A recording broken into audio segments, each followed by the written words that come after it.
Hai,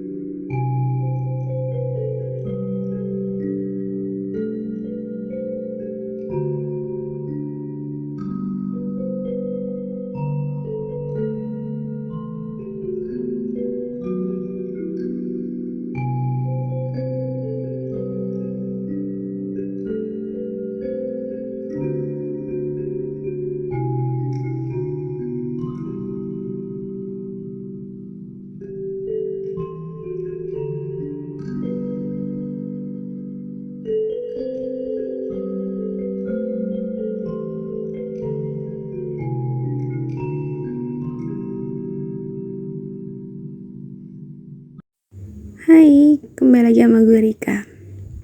Kali ini gue gak mau cerita-cerita tentang cinta. Kayaknya gue rada-rada muak deh sama cerita itu. Gue mau cerita hal lain nih. Gue gak tahu apakah ini sama pengalaman gue dengan pengalaman kalian ketika gue naik motor. Ini masalah dibonceng nih. Sebelum gue mulai cerita, boleh gue minta like, comment, dan subscribe? Oke? Biar gue makin semangat bikin cerita dan bangun channel YouTube ini. Kalian yang naik motor bilangnya dibonceng ya? Kalau di belakang, ya kan? Yang di depan yang ngebonceng. Enak gak sih dibonceng orang tuh rasanya? Kalau gue sih enak, namanya cuma duduk doang, tahu-tahu udah nyampe. Ada gak sih permasalahan ketika dibonceng saat naik motor? Ada pastinya. Rasa takut, kayak ini aman gak sih nih orang? Kalau gak percaya sama yang ngebonceng lu. Tapi biasanya kalau lu udah tahu orangnya, ya lu aman-aman aja, gak ada rasa takut kan. Hal-hal yang bikin kalian khawatir tuh biasanya apa kalau dibonceng? Kalau gue adalah saat dia naik motornya lambat di saat gue mau lebih cepet aja nyampe nya. Gue baru tuh agak protes, cepetin dong naik motornya, ini udah telat. Atau enggak gue pengen nikmatin waktu di jalan, biasanya sama Gayang sih. Kita pelan-pelan aja ya sayang, kita nikmatin berdua gitu di motor, walaupun cuma naik motor. Ya slow aja naik motornya. Selain itu kayaknya gue gak ada protes deh kalau dibonceng orang. Kalau gue lagi dibonceng, gue duduk diem. Kalau lagi sama temen cewek ya gue pegangan, apalagi sama Yayang, pegangan lah pasti. Sepanjang jalan tuh gue gak bisa protes. Kenapa? Karena gue tuh coba pasrah aja, percaya aja sama yang nyetir. Dia mau zigzag kek, mau nyelap-nyelip kek, bawanya sambil jumping kek, gue gak peduli. Dia mau lewat jalan tikus, jalan sempit, jalan tol, lewat mana aja gue berusaha buat percaya sama yang bawa gue di depan. Gue berusaha bikin yang ngebonceng gue itu ngerasa tenang. Bahkan gue mengurangi pergerakan-pergerakan yang bikin motor tuh jadi enggak stabil. Kenapa gue kayak gitu?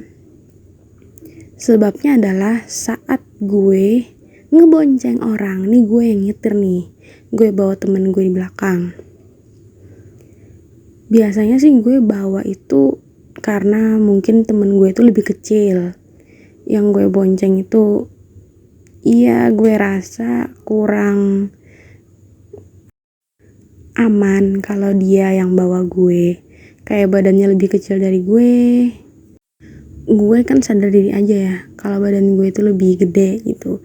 Ya mending gue aja yang bawa, soalnya takutnya nanti oleng kalau gue yang di belakang, kan berat.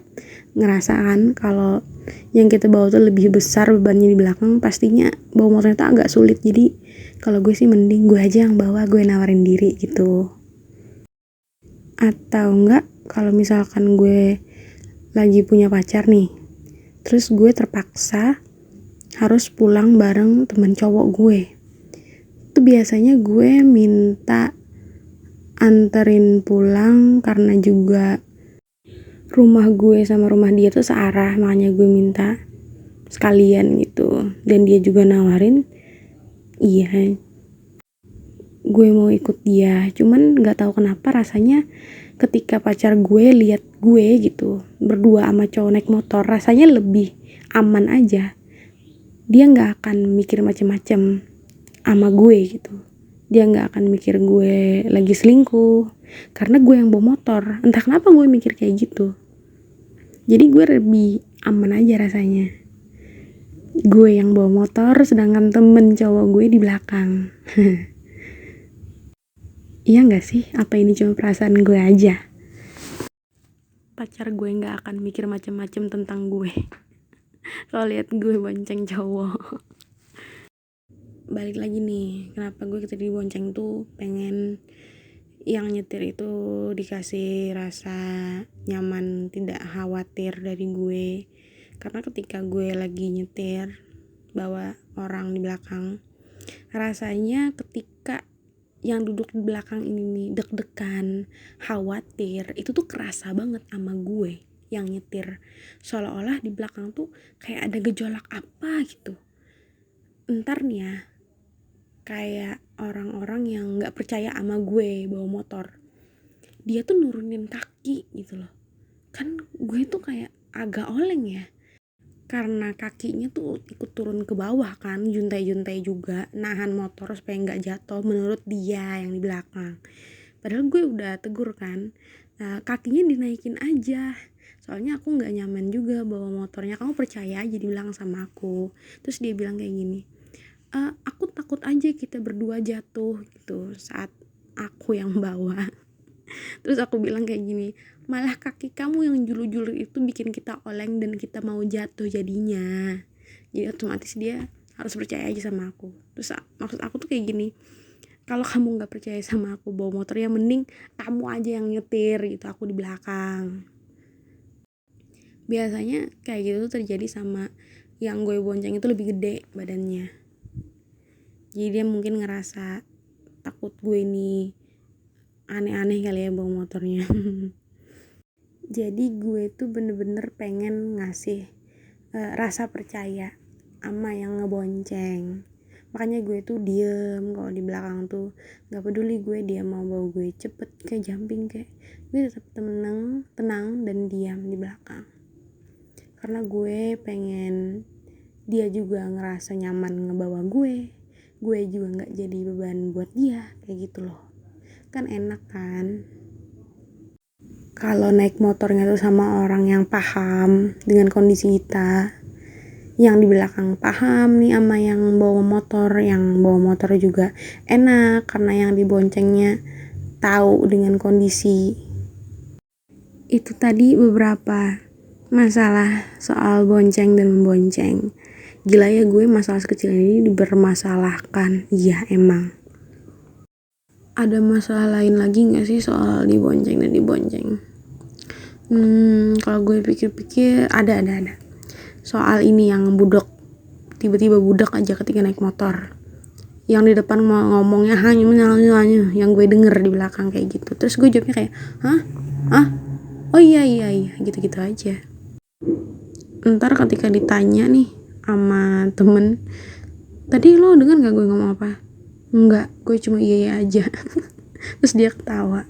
Ya emang gue gak denger, gitu kan, kayak anginnya tuh kenceng banget.